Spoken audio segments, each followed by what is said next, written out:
नमस्कार दोस्तों, धर्म रहस्य चैनल पर आपका एक बार फिर से स्वागत है।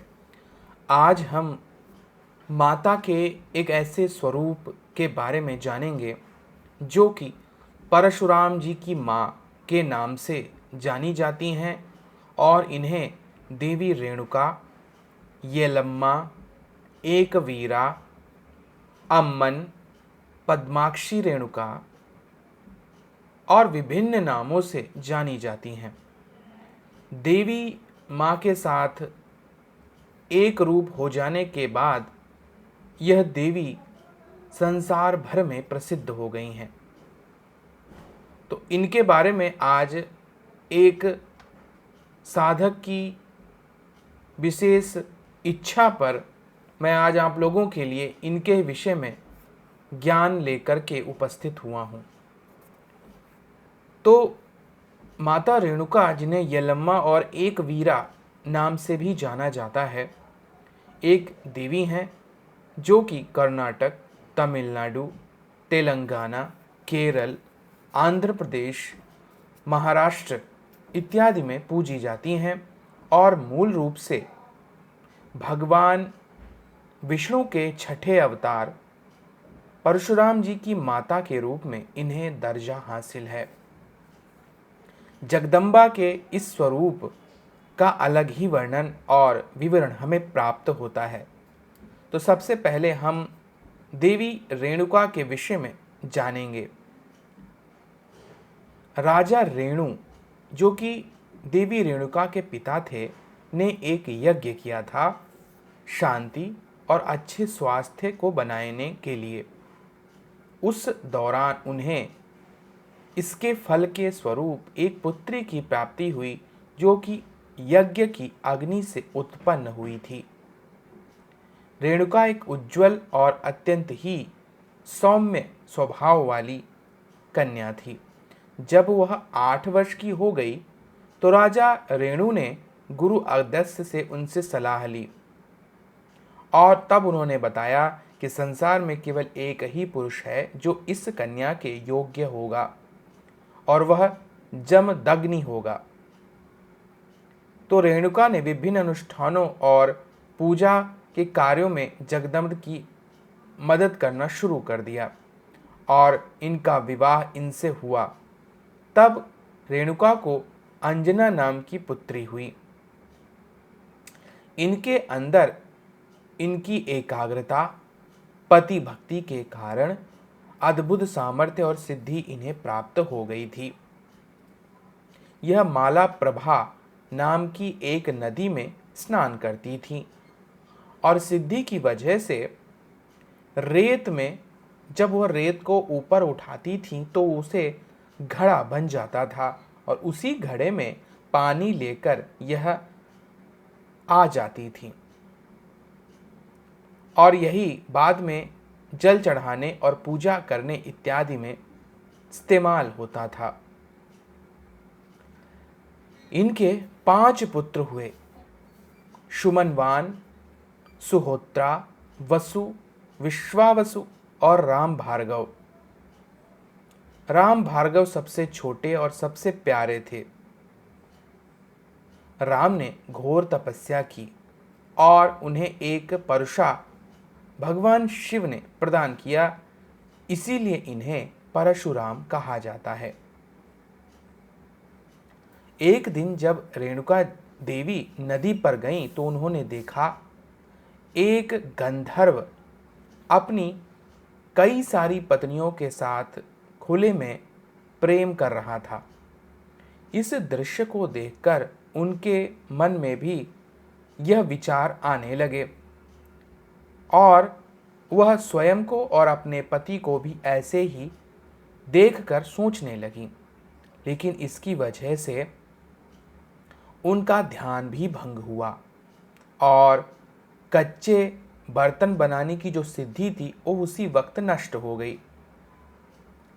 अब वह चिंता में बिना पानी लिए अपने पति के आश्रम लौट आईं। जमदग्नि ने देखा कि उनकी पत्नी के अंदर काम भाव आया, इसी के कारण उन्होंने सिद्धि खो दी है और रेत से घड़ा वह नहीं बना पाईं। इस पर वह बहुत ज़्यादा क्रोधित हो गए और तब रेणुका यह देखकर कि उनके पति उन्हें श्राप देंगे, वह पूर्व दिशा की ओर चली गई और जंगल में जाकर ध्यान करने लगी। अपनी तपस्या में वह संत एकनाथ और जोगीनाथ से भी मिली। उनसे अपने पति की दया प्राप्त करने का अनुरोध उन्होंने किया, लेकिन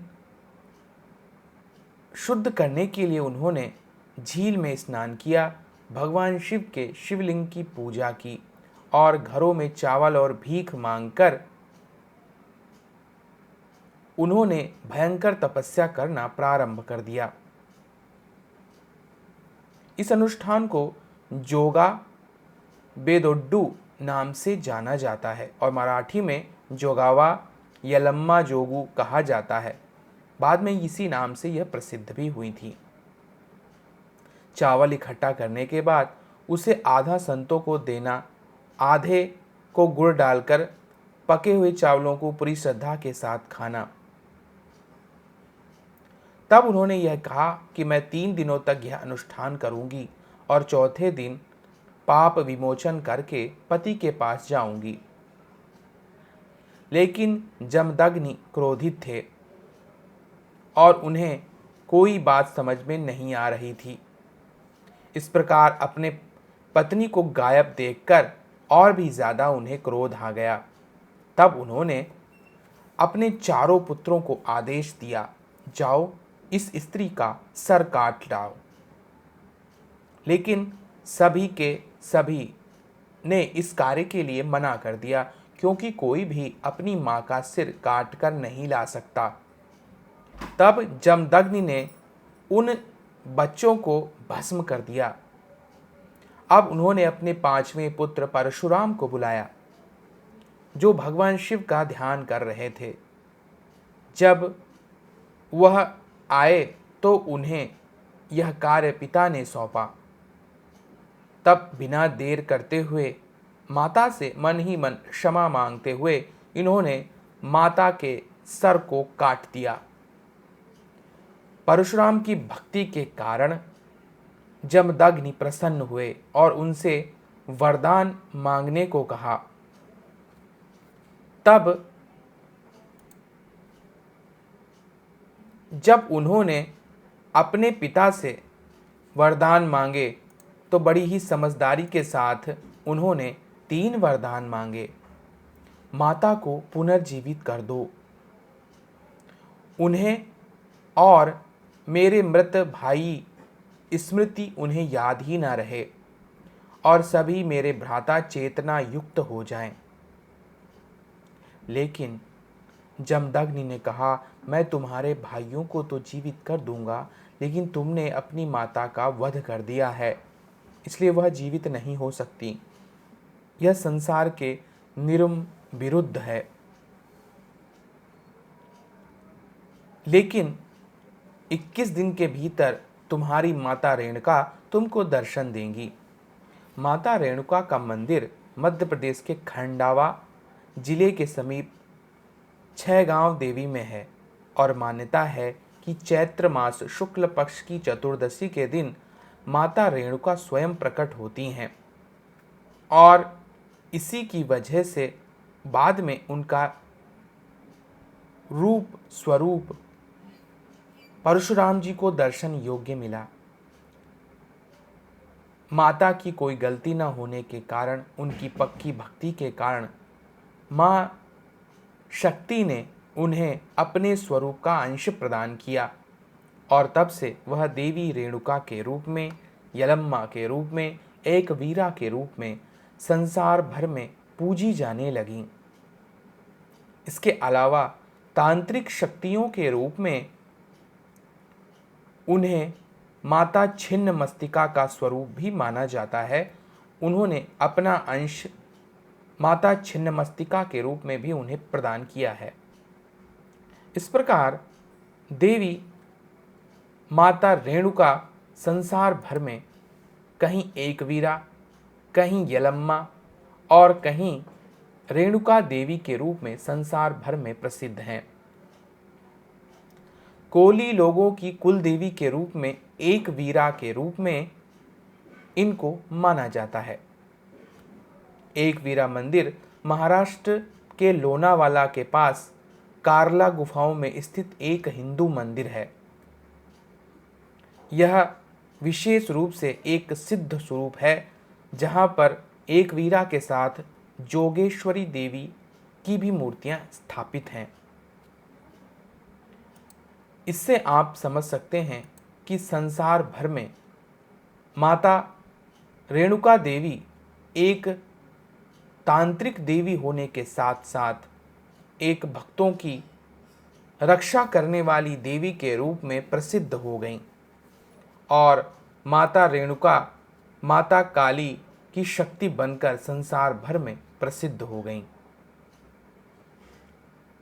तब से अभी तक विभिन्न रूपों में इनकी पूजा, प्रार्थना और साधना की जाती है।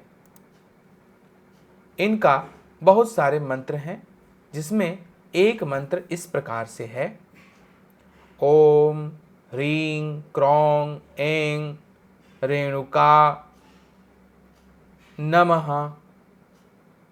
ओम ह्रीं क्रों ऐं रेणुका नमः।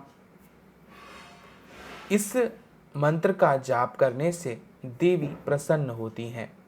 वैसे इनके बहुत सारे अनुष्ठान और विधियां उपलब्ध हैं, जिनमें आप रेणुका कवच, रेणुका खड्गमाला, रेणुका न्यास विधियां, अष्टोत्तर शतनाम,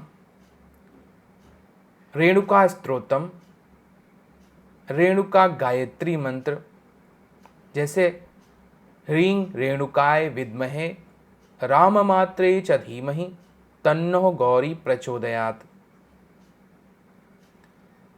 और भगवान परशुराम कृत श्री रेणुका स्तोत्रम भी बहुत ही अच्छा है। ये सारे स्तोत्रों के माध्यम से हम देवी रेणुका को प्रसन्न कर सकते हैं। इसके अलावा इनकी गोपनीय सिद्धियां भी होती हैं, जिनका विवरण भविष्य में आपको दिया जाएगा। तो यह है विवरण माता रेणुका का और इनकी शक्तियों, सामर्थ्य का, इनकी जीवनी कि किस प्रकार यह यलम्मा, रेणुका देवी और एकवीरा के रूप में संसार भर में प्रसिद्ध हो गईं और इनकी सिद्धि से असाधारण व्यक्तित्व व्यक्ति को प्राप्त होता है और संसार में ऐसा कोई कार्य नहीं है जो इनकी कृपा से संभव ना हो पाए। तो माता रेणुका के रूप में संसार भर में प्रसिद्ध यह देवी माँ का स्वरूप सदैव पूजनीय और आदरणीय बना रहने वाला है अनंत काल तक। तो अगर आज का वीडियो आप लोगों को पसंद आया है तो लाइक करें, शेयर करें, सब्सक्राइब करें। आपका दिन मंगलमय हो। धन्यवाद।